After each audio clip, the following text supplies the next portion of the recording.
न थके हैं पाँव, ना हिम्मत कभी हारी, मैंने देखे हैं कई दौर, सफ़र आज भी है जारी। नमस्कार, मैं हूं मनोहर। एक बार फिर से स्वागत आप सभी का एजुकेशन विद मोटिवेशन पर। साथियों, आज अपन बात करेंगे कि राजस्थान में जो मरुस्थल अपन पढ़ रहे थे, मरुस्थल की जो टिल्ले बालूका स्तूपों की हमने बात की थी। बालूका स्तूप एक तो हवा की गति के अनुसार बालूका स्तूपों के प्रकार आज पढ़ेंगे। बालूका स्तूपों के आकार के अनुसार बालूका स्तूपों के प्रकार बताओ, यानी कि अपन पढ़ रहे हैं बालूका स्तूप। आज इनका जो टाइप होगा आकार के अनुसार, आकार के अनुसार बालूका स्तूप कौन कौन से होते हैं। साथियों, आकार में एक पहला बालूका स्तूप है सीफ। साथियों, सीफ बालूका स्तूप सेम बरखान जो अर्धचंद्राकार इन्हीं के आकार का होता है, लेकिन हवा की अनियतवादी हवा के इधर उधर होने से इनकी एक भुजा नहीं होती है। जैसे ये होता है, ऐसे ये बरखान वे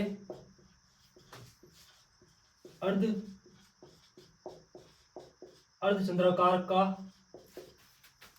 ही रूप होता है, लेकिन इनकी एक भुजा नहीं होती है। जैसे अपन को पता है कि जो जैसे ये अर्धचंद्राकार होता है, अर्धचंद्राकार ऐसे ही होता है, ऐसे करके। लेकिन इनकी जो ये एक तो ये एक भुजा हो गई, ये दूसरी भुजा हो गई, ये तो होता है अर्धचंद्राकार। लेकिन साथियों, सीप में ऐसा होता है कि इनकी एक भुजा नहीं होती है, ऐसे नहीं होती है, तो ये ऐसा होता है, ऐसा होता है अर्धचंद्राकार सीप। दूसरा बालूका स्तूप है साथियों, सीप के बाद में पैराबोलिक। पैराबोलिक परवलयाकार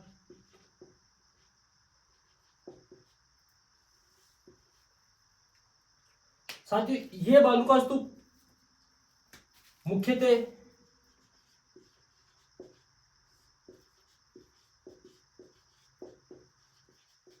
महिलाओं की हेयरपिन के समान या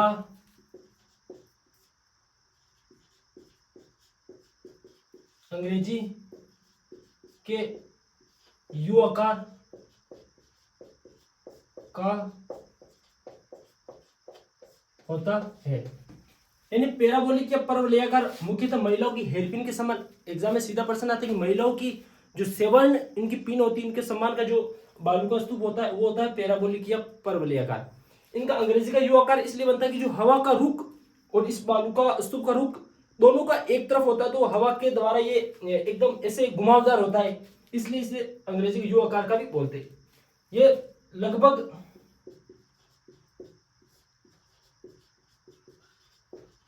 मरुस्थल में सभी जगह बनते हैं। एक होता साथियों, आपने बहुत बार नाम सुना होगा, तारा बालूका स्तूप।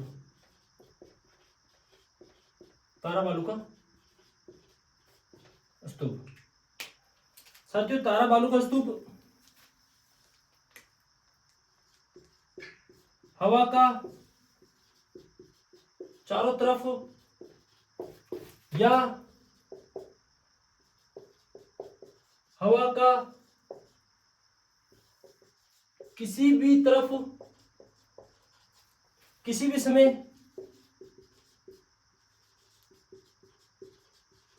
रुख बदल लेना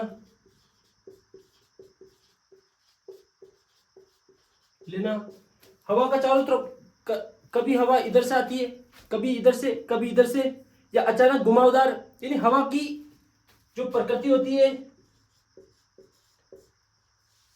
अनियत अनियत या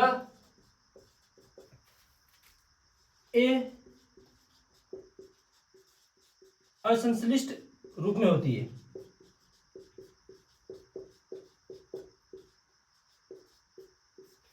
हवा का चारों तरफ, हवा का किसी भी तरफ, या हवा किसी भी समय किसी भी अपना रुख बदल सकती है। प्रकृति इनकी जो हवा अनियतवादी असंश्लिष्ट रूप होती है, कभी इधर से कभी इधर से, चारों ओर से, तो हवा को पता नहीं चलता। वो जैसे ये जगह होती है, इधर से भी होती है, इधर से भी होती है, इधर से भी होती है, तो मतलब कभी बालू का इधर, कभी इधर, कभी इधर, ऐसे बालू का स्तूप बनता है। इन बालू का स्तूप को तारों बालू का स्तूप या स्टार बालू का स्तूप भी कहते हैं। स्टार ड्यून्स आदि नामों से जाना जाता है। यह मुख्यतः सूरतगढ़, मोहनगढ़, पोखरण, सूरतगढ़ और पोखरण है जैसलमेर में,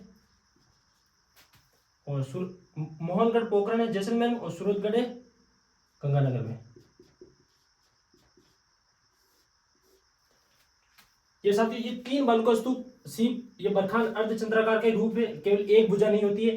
पैराबोलिक परवलयाकार मुख्यतः महिलाओं की हेयरपिन के समान होता है, या अंग्रेजी के यू आकार के समान बनता है। ये लगभग सभी मुस्तों में पाया जाता है। तारा बालू का स्तूप हवा का चारों तरफ या किसी भी तरफ अपना रुख ले लेना, इनकी प्रकृति हवा की अनियतवादी या असंश्लिष्ट रूप में होती है। ये मुख्यतः इस प्रकार की ये आकृति बनती है। गंगानगर, सूरतगढ़ मुख्यतः ये मिलते हैं, और मोहनगढ़, पोखरण, जैसलमेर में भी ये विद्यमान होते हैं। अब आगे बढ़ते हैं साथियों, एक होता है शब्र काफिस। ये क्या होता है, इनको अपन देखते हैं अभी।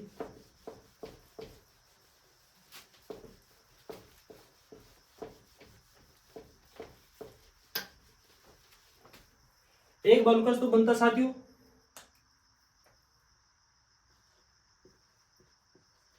शब्र काफिज।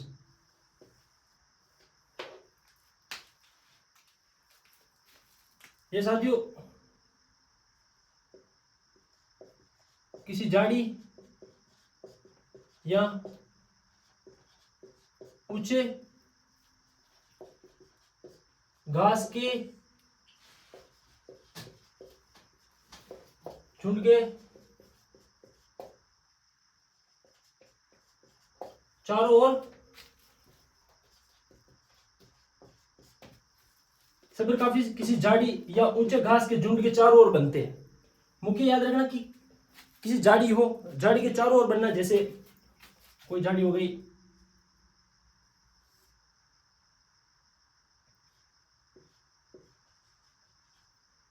या घास का मैदान हो गया, ऐसे ये चारों ओर बनते इधर,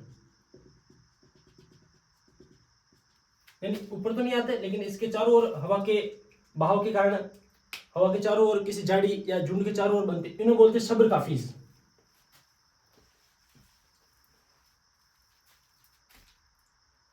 सीप, पैराबोलिक, तारा बालूकुब, शब्र काफिज। एक होता है साथियों नेबखा।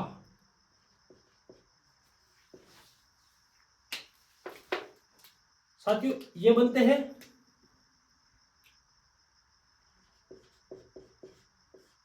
झाड़ी के पीछे बनते, ये भी ये झाड़ी के चारों ओर बनते। ये नेबखा बनता है झाड़ी के पीछे, झाड़ी के पीछे, या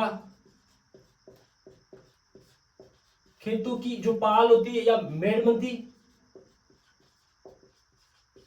मेड़बंदी के पीछे बनते हैं नेबखा। इनका प्रश्न आता है कि प्रश्न आएगा कैसा कि निम्न में से बालू का स्तूपों का प्रकार है या नहीं, ऐसा प्रश्न आएगा इनमें। एक है साथियों एक शब्दावली। अब प्रमुख शब्दावलियां, अब बात करते हैं प्रमुख शब्दावलियां, मुस्तों में पाई जाने वाली प्रमुख शब्दावली। इन बालू के स्तूपों की बात होगी।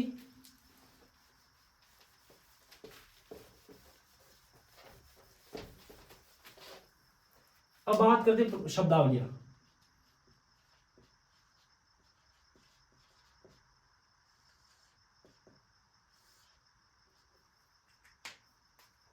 साथियों, आपने एक नाम सुना होगा,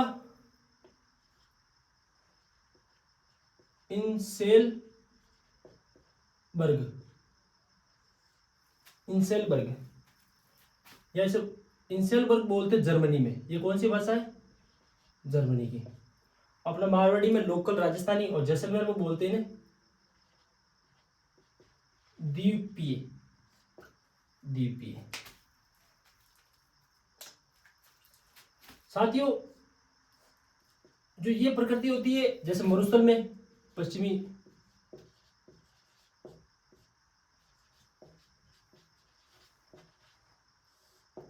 मरुस्थल में ऐसे कोई जैसे पठार हो गया, इन पर्वत हो गया, ऐसे पर्वत होते हैं, ऐसे पर्वत होते हैं। इन पर्वतों के चारों ओर पानी आ जाता है।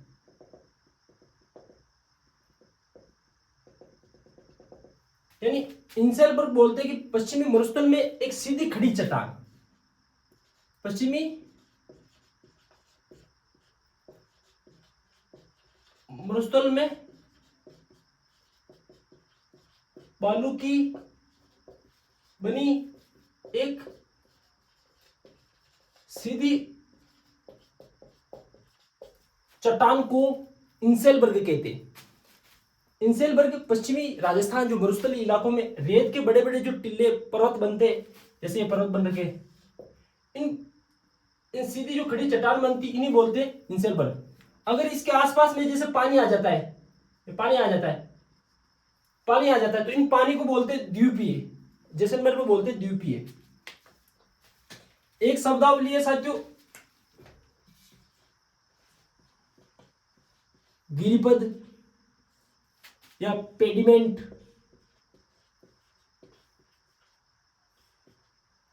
गिरिपद या पेडिमेंट।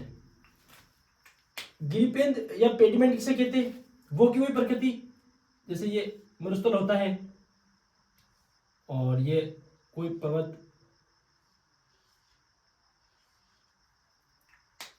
यानी कि मरुस्थलीय इलाकों में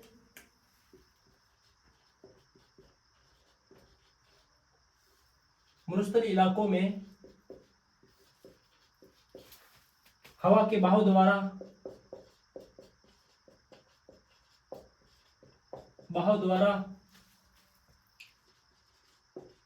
पर्वत जो बालू के बने, पर्वत के नीचे बालू के छोटे छोटे कणों का एकत्रीकरण। साथियों, गिरिपद या पेडिमेंट मरुस्थलीय इलाकों में हवा के बहाव द्वारा या पर्वत जो हवा के बहाव द्वारा पर्वत या बालू के जो पर्वत होती है, पर्वत बालू के छोटे छोटे कण एकत्रित हो जाना। कहाँ हो जाना? जैसे यह होते हैं, ये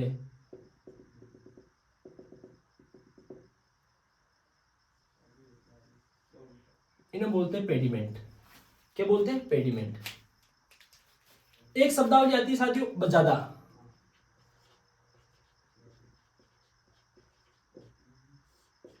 क्या आती है? बजादा। बजादा किसे कहते हैं? वही की मरुस्थलीय इलाकों में पर्वतों के नीचे इकट्ठी बालू में जल का आकर इकट्ठा हो जाना। साथियों, वापस मैं उसी चीज को दोहराऊंगा कि मरुस्थल होता है और वापस से जैसे पर्वत बनते हैं।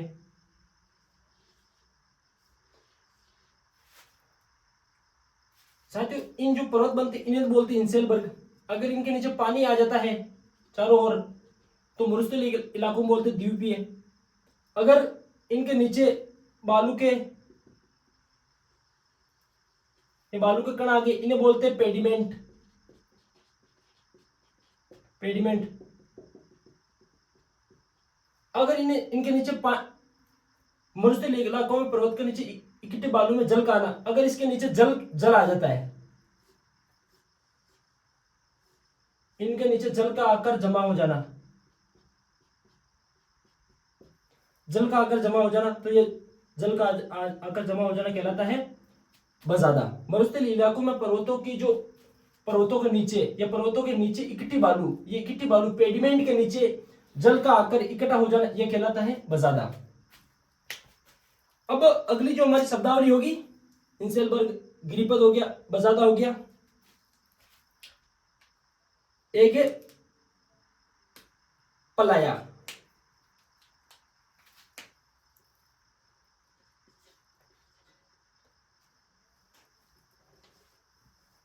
पलाया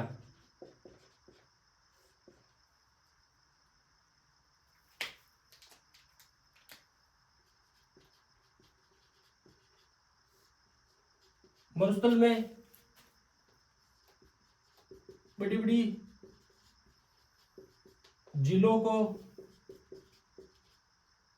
पलाया कहते हैं। बरसात का पानी बेड बनाकर दो दीवारों को एक पहाड़ होती है आसपास, साइड में दो किनारों, दो पक्की पक्की दीवारों को खड़ा कर और मरुस्थल का जो भी नदी नाली ऊपर से पानी आता है उन पानी का इकट्ठा हो जाना वो पलाया कहलाता है। एक होता है छात्रों रण या टाट। साथियों रण या टाट वही मरुस्थल इलाकों में, मरुस्थल में जो छोटे छोटे गड्ढे होते हैं, छोटे छोटे गड्ढे होते हैं, इनमें जल भर जाता है, भर जाता है, तो इनको रण या टाट बोलते हैं। पलाया, रण या टाट। और एक होती है खड़ीन। खड़ीन, मरहो। चलो साथियों ये थोड़ा अभी नीचा हो गया तो दिखेगा भी नहीं, इसको वापस ऊपर ले जाए।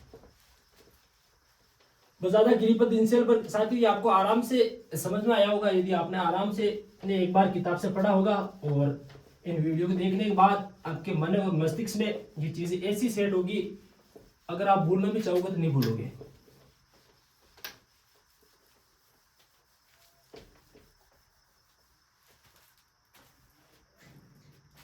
मैंने बात की रन, टाट या रण। साथियों यह रण मुख्यतः बाप रण जो फलोदी में है, लवा, भाकरी, बरमसर, लवा, भाकरी, बरमसर, यह है साथियों जैसलमेर में। एक है पटिहारी रण। पटिहारी रण चूरू में है। बाप रण फलोदी, फलोदी में है। लवा, भाकरी, बरमसर ये जैसलमेर में। पटिहारी रण चूरू में। ये पीछे रण रण है, थोब रण। एक है थोब, थोब रण बाड़मेर में। और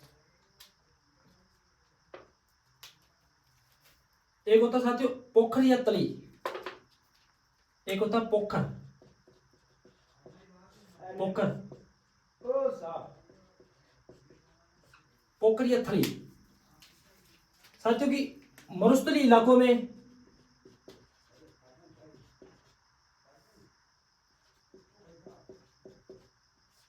मरुस्थली इलाकों में वर्षा जल छोटे छोटे गड्ढों डो में आकर इकट्ठा हो जाता है, तो इन्हें पीने के पानी के रूप में भी काम में लिया जाता है। इन मरुस्थलीय इलाकों में वर्षा का जल छोटे छोटे गड्ढों में इकट्ठा हो जाता है, इन्हें तली या पोखर बोलते हैं। ये जल कुछ समय के बाद सूख जाता है। क्या कर जाता है? सूख जाता है। तो मीठा है तो वहां की जो कृषि शायद मीठी होगी, यानी वो मृदा है, मृदा थोड़ी उपजाऊ होगी, तो यही पानी सूख जाता है, तो इस सूखी हुई मिट्टी को बोलते हैं मरहो, यानी मरहो यानी सूखी उपजाऊ मृदा को मरहो। और इसी मरहो में जो कृषि की जाती है, इस कृषि को बोलते हैं साथियों खड़ीन। क्या बोलते हैं? खड़ीन कृषि। अब इस खड़ीन कृषि की जो शुरुआत साथियों बताते हैं कि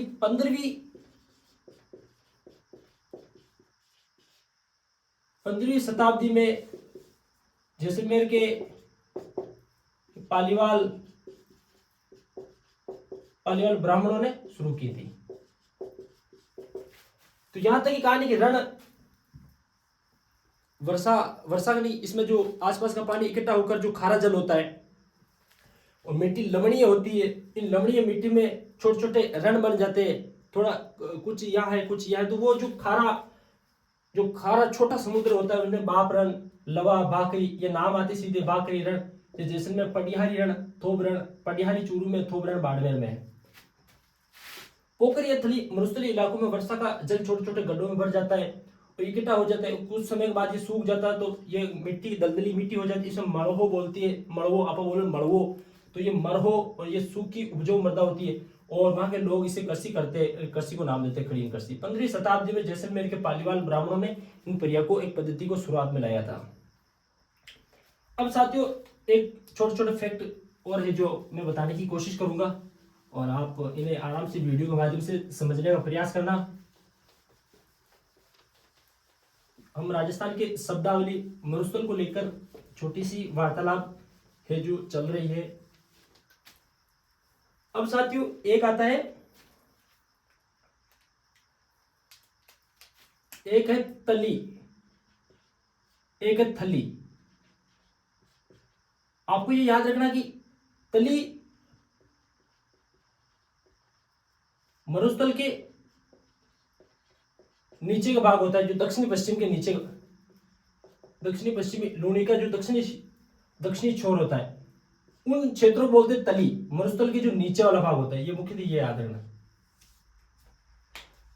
और ये थली मरुस्थल में ऊंचे भाग को बोलते हैं, ऊंचे भाग जो मुख्यतः उत्तरी पूर्वी साइड का होता है, जो गंगानगर, हनुमानगढ़, हिसार से हरियाणा तक का क्षेत्र थली। और एक साथियों आपने नाम सुना होगा बबुलिया।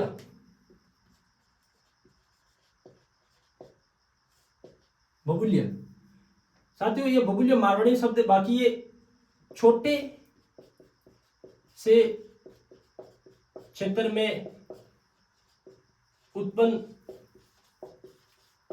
वायु के भवांडर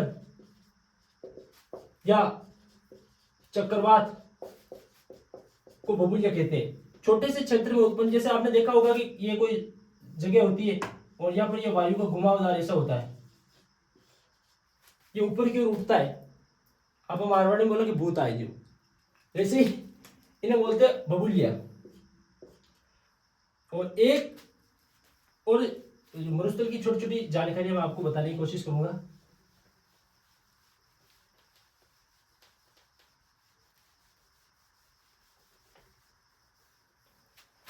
बबुलिया हो गया, चक्रवात, थली, थोब, लगभग मरुस्थल की हमने छोटी मोटी जानकारी लेने की कोशिश की। साथियों ये छोटी सी वीडियो आपको पसंद आएगी, अगर पसंद आई तो लाइक एंड शेयर, सब्सक्राइब करना। जय हिंद, जय भारत।